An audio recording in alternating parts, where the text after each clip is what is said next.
Hi friends, வணக்கம். மனிதர் உணர முடியா காதல் எபிசோட் 18. நம்ம சேனலை சப்ஸ்கிரைப் பண்ணாதவங்க சப்ஸ்கிரைப் பண்ணுங்கள். உங்களுடைய நண்பர்களுக்கு ஷேர் பண்ணுங்கள். வீடியோவை லைக் பண்ணுங்கள், கமெண்ட்ஸ் பண்ணுங்கள். வீட்டின் முன்பு கார் நின்றதும் அவளின் கையை பிடித்து வேக வேகமாக இழுத்து கொண்டு அறைக்குள் வந்து கதவை சாத்தினான். ஏன் இவன் இவ்வளவு ஆவேசமாக இருக்கிறான் என்று நித்யா குழம்பினார். அவனது சிவந்திருந்த கண்கள் பார்க்க பயமாக இருந்தது. நான் கேட்பதற்கு ஆமாம் இல்லை இந்த பதிலை தவிர்த்து நீ எதுவும் பேசக்கூடாது. உனக்கு எந்த கடவுளை ரொம்ப பிடிக்கும் என்றான். அவள் அமைதியாக அவனையே பயத்தோடு பார்த்தாள். சொல்லு என்று கத்தினான். மெல்லிய குரலில் ராமன் என்றாள். அந்த ராம மேல சத்தியமா நான் கேட்கறதுக்கு ஆமா இல்லைன்னு பதில் சொல்லு. வசந்த் உன்னை காதலிச்சானா என்று தேவ் கேட்டதும் நித்யா அதிர்ச்சி அடைந்தார். சொல்லு என்று கத்தினான். ஆமாம் என்றாள் நடுங்கிய குரலில். அவன் உன்னால சூசைட் பண்ணிக்கிட்டானா? ஆமாம் என்றாள்.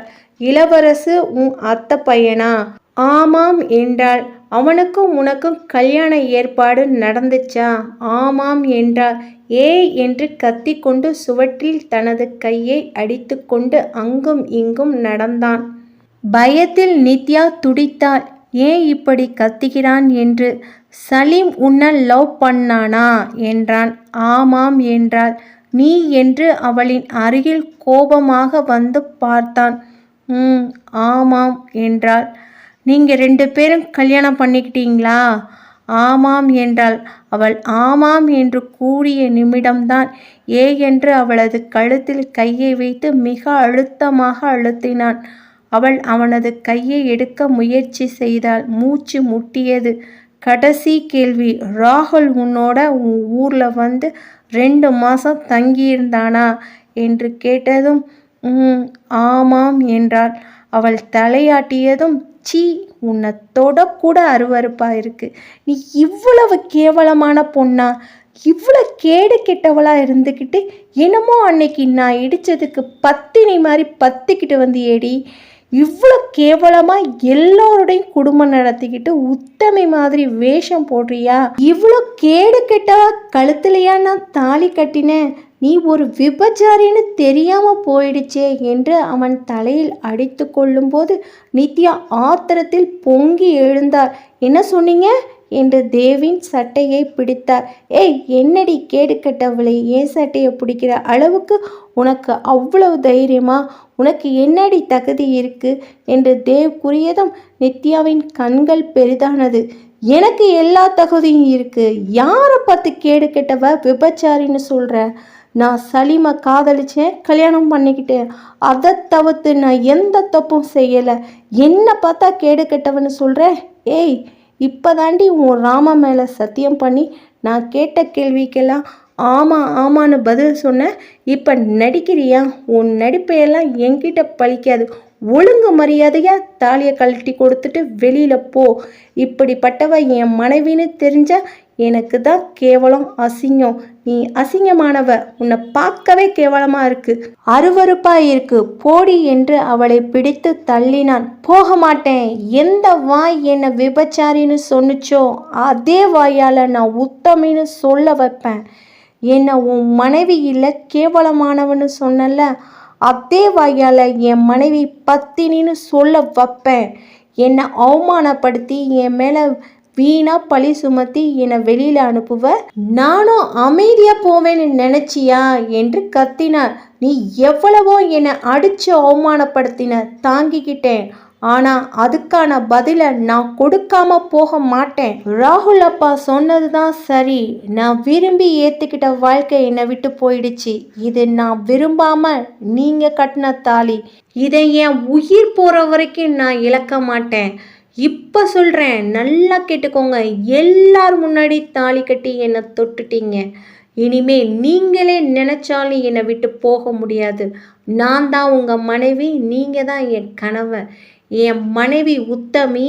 எனக்கு எல்லாம் அவதான உங்களை சொல்ல வைக்கிறேன். நீங்கள் பேசின வார்த்தைக்கு என்னை அவமானப்படுத்தினதுக்கு உங்களை மன்னிப்பு கேட்க வைக்கிறேன். எனக்காக ஏங்கி உங்களை தவிக்க விடுறேனா இல்லையான்னு பாருங்க என்று நித்யா ஆவேசமாக கூறியதும், என்னடி சவால் விடுறியா என்று தேவ் கேட்டதும், ஆமாம் சவால் தான். என் பெண்மை மேலே என் கேரக்டர் மேலே சந்தேகப்பட்ட உங்களை சும்மாவே விட மாட்டேன். அப்படியா? உன் சவாலை நான் ஏற்றுக்கிறேன்டி. உன்னிடம் நான் மன்னிப்பு கேட்பேனா? அதோட இவ்வளோ கேவலமான உன்னை என் மனைவியை ஏற்றுக்குவேனா? அதுவும் உன்னை நினச்சி நான் தவிப்பேனா? சூப்பர்டி சூப்பர். உன் நினப்பு சூப்பர். நான் சொல்கிறதையும் நீ கேட்டுக்கோ. உன்னை நான் படுத்துகிற பாட்டில் நீ ஏன் என் காலில் விழுந்து கெஞ்சி என்னை மன்னிச்சிடுங்க, என்னை விட்டுடுங்க, நான் போயிடுறேன்னு கெஞ்ச வைக்கிறேன். நீ மன்னிப்பு கேட்டு கதறிட்டு இந்த வீட்டை விட்டு என்னை விட்டு ஓடுறியா, இல்லை நான் சொன்னது தப்புன்னு உன்னிடம் மன்னிப்பு கேட்டு உன்னை என் மனைவியை ஏற்றுக்கிறனான்னு பார்க்கலாம் என்று தேவ் கூறும்போது, பார்க்கலாம் என்றால் நித்யா. ஏய், இந்த சவால் நமக்குள்ள இருக்கட்டும். வெளியில தெரிஞ்சா உனக்கு கேவலம் இல்லை, எனக்கு தாண்டி கேவலம். உனக்கு தான் கேவலம்னா என்னன்னு தெரியாதே. நீ ஒரு அசிங்கமானவளாச்சே. வெளியில தெரிஞ்சா எனக்கு தான் அசிங்கம், புரியுதா என்றான். நான் யார்கிட்டையும் எதுவும் சொல்ல மாட்டேன் என்று கூறியவள் சுவற்றின் ஓரமாக போய் அமர்ந்தாள். அவன் கோபமாக சென்று அவனது படுக்கையில் விழுந்தான். நித்யா இரவு முழுவதும் அழுது கொண்டே இருந்தாள். அப்போதுதான் முடிவெடுத்தாள், இனிமே நான் அழமாட்டேன். என் அன்பால தேவ் உன்னை ஜெயிச்சு நீ தான் எனக்கு வேணும்னு நான் உன்னை கதற விடுறேன். நீ தான் என் கணவன். அதை யாராலையும் இனி மாற்ற முடியாது, மாற்றவும் விட மாட்டேன். நீ என்னை அவமானப்படுத்தினவங்க முன்னாடி நீயே என்னை தலை நிமிர வைக்கிற மாதிரி பண்ணுறேன். இது நான் எனக்கு நானே செஞ்சுக்கிற சபதம். நான் வாழ்க்கையிலையும் ஜெயிச்சு என் லட்சியத்திலையும் ஜெயிக்கிறேன். நீ எவ்வளோ கஷ்டத்தை அவமானத்தை கொடுத்தாலும் கல்லாக இருந்து தாங்கிக்கிறேன் என்று நினைத்தாள். நேரம் சென்றது. காலை விடிந்தது. சற்று நேரம் சென்றது. தேவ் மெதுவாக எழுந்து பார்த்தான். அறையில் நித்யா இல்லை. பயந்து நைட்டோட நைட்டாக போயிட்டாளா என்று நினைக்கும் போது அறையின் கதவை திறந்து குளித்து முடித்து ரெடியாகி வந்தாள். வந்தவள் தேவை பார்த்து சிரித்தபடி, குட் மார்னிங் தேவ் என்றார். உனக்கு ரொம்ப தைரியம் தாண்டி என்று அவன் உள்ளுக்குள் சிரித்தான். தைரியம் இல்லைனா உயிர் வாழவே முடியாது. என் கணவன் இவ்வளோ பலம் வாய்ந்தவராக இருக்கும்போது உங்கள் மனைவி நான் எதுக்கு பயப்படணும் என்று நித்யா சிரித்து கொண்டே கூறும்போது, ஏய் திம்புராடி நீ, எனக்கு அடிமை என்று கத்தினான். சரி சரி, ஏன் இப்போ காலையிலே இவ்வளோ டென்ஷன் ஆகுறீங்க? டென்ஷன் ஆகிறது உடம்புக்கும் மனசுக்கும் நல்லதில்லை.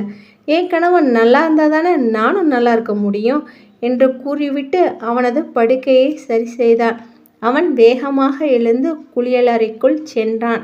அவன் அலுவலகத்துக்கு செல்ல தயாராகி கொண்டிருந்தான். கிளம்பு என்றான். எங்க என்றால், ஆஃபீஸ்க்கு தான்.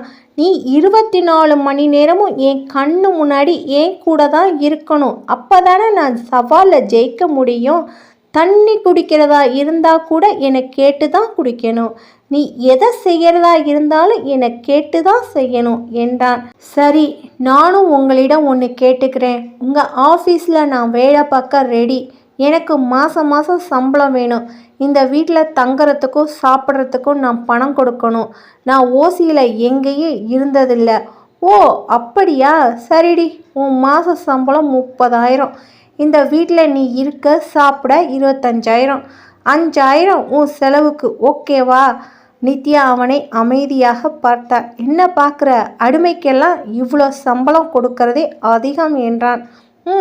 நானும் ஒத்துக்கிறேன். காரில் உங்கள் கூட வரேன்ல, அந்த டீசல் செலவுக்கு 3,000 சேர்த்து எடுத்துக்கோங்க என்று அவள் கூறிய நிமிடம், இவ்வளோ தன்மானமாக யோசிக்கிற, அப்புறம் ஏடி இவ்வளோ கேவலமான நடத்தையான பொண்ணாக இருக்க என்றதும் கோபம் கொந்தளிக்க, போதும் தேவ் போதும், குற்றம் சாட்டிருக்கீங்க. என் குற்றம் நிரூபணம் ஆகலை. குற்றம் நிரூபணம் ஆனாதான் அவங்க குற்றவாளி.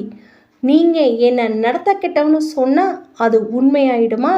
அது உண்மையா பொய்யான்னு நான் நிரூபிக்கிறேன். அது வரைக்கும் இதை பற்றி என்கிட்ட ஒரு வார்த்தை பேசக்கூடாது சொல்லிட்டேன். நீ தப்பானவனு நான் நிரூபிச்சிட்டா என்று தேவ் கோபமாக பார்த்தான்.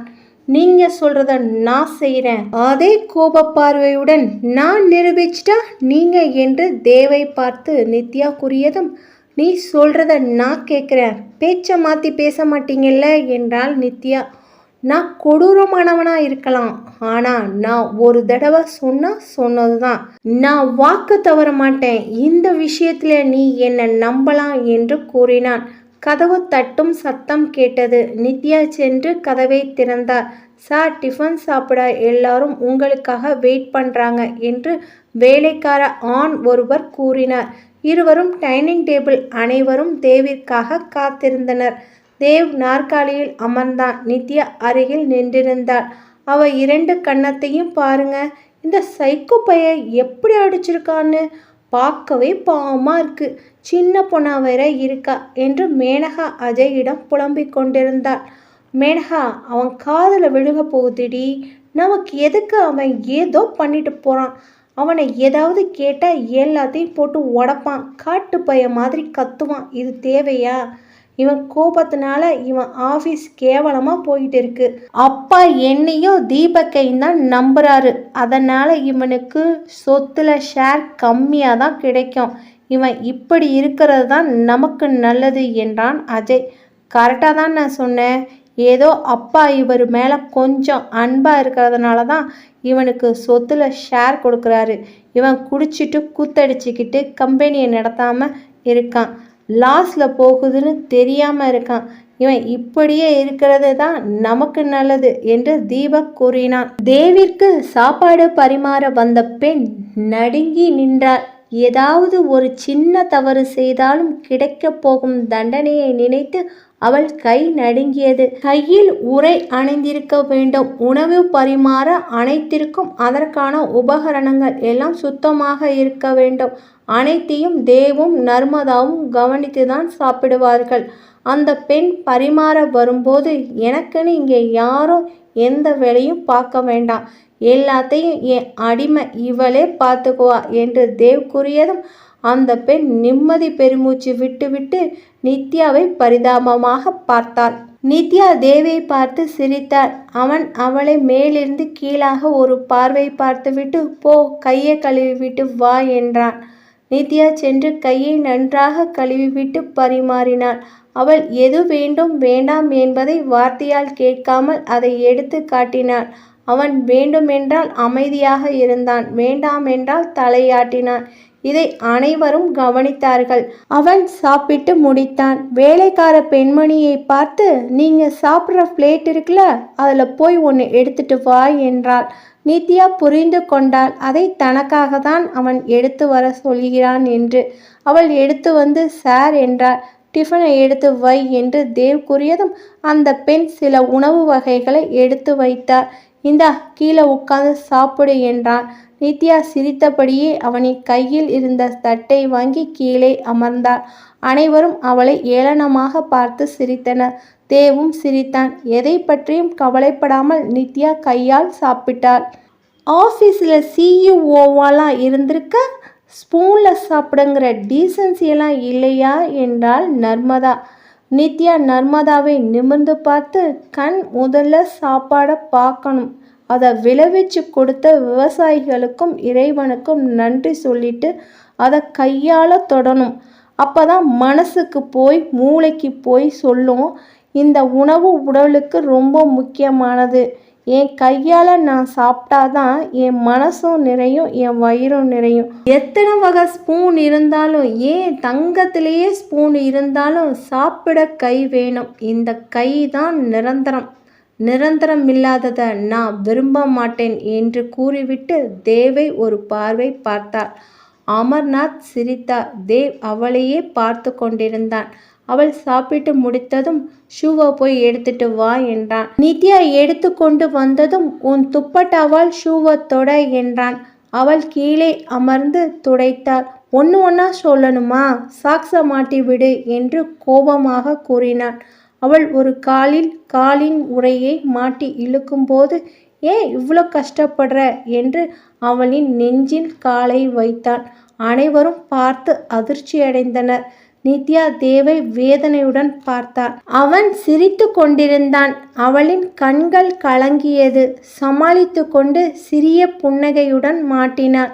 அவன் மேலும் தனது காலால் அவள் நெஞ்சை அழுத்திவிட்டு நித்யாவை பார்த்தான். அவள் அவனது பாதத்தை பிடித்து தள்ளினாள். இந்த காலுக்கு போட்டாச்சு, அடுத்த காலை காட்டுங்க என்றாள். அவன் நக்கலாக சிரித்தபடி மறுபடியும் அவளது நெஞ்சில் காலை வைத்தான். என்னங்க இந்த சைக்கோ பைய இப்படி பண்ணுறான், ஒரு பொண்ணுன்னு கூட பார்க்காம இவளை இப்படி நடத்துகிறான், அத்தை நீங்கள் கூட கேட்க மாட்டீங்களா என்று மேனகா கூறியதும் நர்மதா சத்தமாக, என் பையன் எதை செஞ்சாலும் கரெக்டாக தான் செய்வான், இவளை மாதிரி திமிரு பிடிச்ச கழுதைங்க எல்லாம் பொதி சுமந்து தான் ஆகணும். நானும் எல்லாம் கேள்விப்பட்டேன் தேவ், நீ செஞ்சது தாண்டா இவளுக்கு கரெக்டு என்று நர்மதா கூறியதும் மேனகா, நமக்கென்ன, குடும்பமே அவளை டார்ச்சர் பண்ண ஒன்று சேர்ந்துடுச்சு, வழக்கம் போல நம்ம வேலையை பார்க்க வேண்டியதுதான் என்று நினைத்து கொண்டு எழுந்து சென்றார். நித்யா எழுந்து கைகளை கழுவிவிட்டு அலுவலகம் புறப்பட தயாரானார்கள். கார் சென்று அவனது அலுவலகம் முன்பு நின்றது. நித்யா காரை விட்டு இறங்கி அலுவலகத்தை பார்த்தார். மிக உயர்ந்த கட்டிடம். தலை நிமிர்ந்து அண்ணாந்து பார்க்க வேண்டும். அவ்வளவு பெரிய அடுக்குமாடிகள் நிறைந்து காணப்பட்டது. என்ன பார்த்து ஷாக் ஆயிட்ட?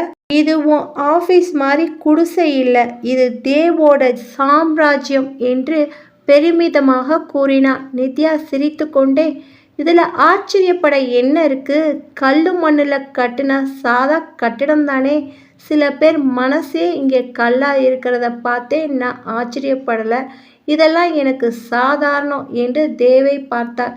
திமிர் பிடிச்சவ, இனிமே தாண்டி உனக்கு ஆஃபீஸில் இருக்கு கச்சேரி, இங்கே நீ தாக்கு பிடிக்காம கதறிட்டு ஓட போற என்று மனதில் நினைத்து கொண்டு நடந்தான். பின்னாலேயே நித்யா நடந்தார். இவர்கள் உள்ளே நுழைந்ததும் அனைவரும் கைத்தட்டி வரவேற்றார்கள். தேவ் கோபமாக அனைவரையும் பார்த்ததும் அனைவரும் கைத்தட்டுவதை நிறுத்தினார்கள்.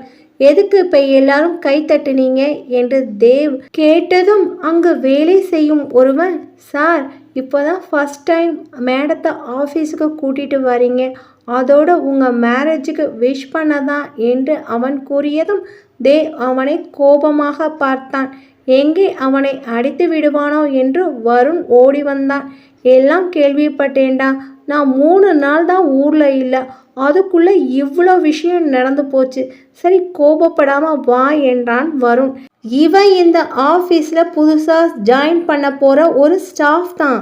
இங்கே அதை தவிர்த்து இவளுக்கு வேறு எந்த மரியாதையும் யாரும் கொடுக்க வேண்டாம், புரியுதா என்று சத்தமாக கத்தினான். அனைவரும் அமைதியானார்கள். வருண், அந்த சீட்டில் அவளை உட்கார வை என்று தேவ் கூறினான். அந்த இடமா என்று வருண் கேட்டான். கடைசி ரோவில் போடப்பட்ட இருக்கையை காட்டியதும் அவன் அதிர்ச்சியடைந்தான். ரவியும் சங்கரும் நித்யாவை பார்த்து நக்கலாக சிரித்தனர். நித்யாவிற்கு ரவியை பார்த்ததும் எரிச்சல் அடைந்தாள். அவள் போய் அவளது இருக்கையில் அமர்ந்தாள். தேவ் சென்று அவனது அறையில் அவனுக்கென்று போடப்பட்ட இருக்கையில் அமர்ந்தான். ரவி, சங்கர், வருண் அனைவரும் தேவின் அலுவலகத்திலேயே வேலை பார்த்தார்கள். அவர்கள் அனைவரும் முன்பு உள்ள இருக்கையில் அமர்ந்திருந்தார்கள். 4 மாடல் அழகிகள் அவனது அறைக்குள் சென்றார்கள். என்ன சார் இப்படி பண்ணிட்டீங்க, நாங்கள் விஷயத்தை கேட்டு ரொம்ப ஷாக் ஆயிட்டோம், வர்ஷாவும் தேஜஸ்ரீயும் நேத்துல இருந்து சாப்பிடலை என்று சிவானி கொஞ்சி பேசினார். உங்கள் 4 பேருக்கு என் மேலே வருத்தமா என்று தேவ் கேட்டதும், அப்புறம் இருக்காதா, நாங்கள் 4 பேரும் 4 வருஷமாக உங்களுக்காக காத்துட்ருக்கோம், நீங்கள் இப்படி பண்ணலாமா சார்? ஷில்பாவும் கொஞ்சினார். 1 நிமிஷம் இருங்க என்று தேவ் கூறிவிட்டு ஆஃபீஸ் பாயை வர சொன்னான். அவன் வந்த பிறகு நித்யாவை நான் வர சொன்னதா இங்கே வர சொல்லு என்றான். அவனும் சென்று, மேடம் உங்களை தேவ் சார் அவர் ரூம்க்கு கூப்பிடுறார் என்று கூறியதும் நித்யா சென்றாள். என்ன தேவ் கூப்பிட்டீங்களா என்றாள். வர்ஷா, பாத்தியாடி, நாம் எல்லாம் இவனை பாஸ்ன்னு கூப்பிடணும், நேற்று வந்த இவ தேவ்னு கூப்பிடுறா. அமைதியாக இரு தேஜஸ்ரீ, இனிமே இங்கே தானே இருக்க போறா, பார்த்துக்கலாம் என்று வர்ஷா கூறினார். அவன் நித்யா கேட்டதை கண்டு கொள்ளாத மாதிரி, என்ன தேஜஸ்ரீ, வர்ஷா என் மேலே கோபமா என்று வழிந்தான். என்ன வர்ஷா, என்னை பார்க்காம எங்கேயோ பார்த்துட்டு இருக்க என்று தேவ் கேட்டதும், உங்களை மட்டும்தான் நான் மனசில் நினச்சிட்டு இருக்கேன். நீங்கள் இப்படி பண்ணலாமா என்று அவள் சினுங்கினாள். என்னோட க்யூட் வர்ஷா தேஜஸ்ரீ, ஃபீல் பண்ணினா என்னால் தாங்க முடியுமா? நீங்கள் என்னோட க்ரஷ். உங்களுக்காக நான் எதை வேணும்னாலும் பண்ணுவேன். அதுவும் என் வர்ஷா வருத்தப்பட்டா என்னால் தாங்கவே முடியாது என்று கூறினான். இவளுக கொஞ்சதான் நான் பார்க்கணும், அதுக்கு தான் வர சொல்லியிருக்கான். கன்றாவி, ஒரு பாஸ் வலிஞ்சிட்டு நிற்கிறத இங்கே தான் பார்க்குறேன். இன்னும் என்னெல்லாம் பார்த்து தொலையணுமோ என்று மனதில் நினைத்தார். ஏய், கீழே உட்காந்து காலை அமுக்குடி என்று நித்யாவை பார்த்து கூறியதும் அவர்கள் நால்வரும் வியப்போடு தேவை பார்த்தனர். என்ன பார்த்துட்டு இருக்கா, உட்காரு என்று சத்தமாக தேவ் கூறியதும் அவனின் அருகில் கீழே அமர்ந்தார். அவன் ஷூ காலுடன் அவளது மடியில் காலை எடுத்து வைத்துவிட்டு நித்யாவை பார்த்து நக்கலாக சிரித்தான். அவள் வேதனுடன் சிறிய புன்னகை புரிந்து கொண்டே அவனது காலை அமுக்கினாள். இப்போ புரியுதா? இவன் என் ஒய்ஃப் இல்லை, இவ என்னோட அடிமை என்று தேவ் கூறியதும் நால்வர் முகத்திலும் அவ்வளவு சந்தோஷம். அவர்கள் நித்யாவை பார்த்து ஏளனமாக சிரித்தார்கள்.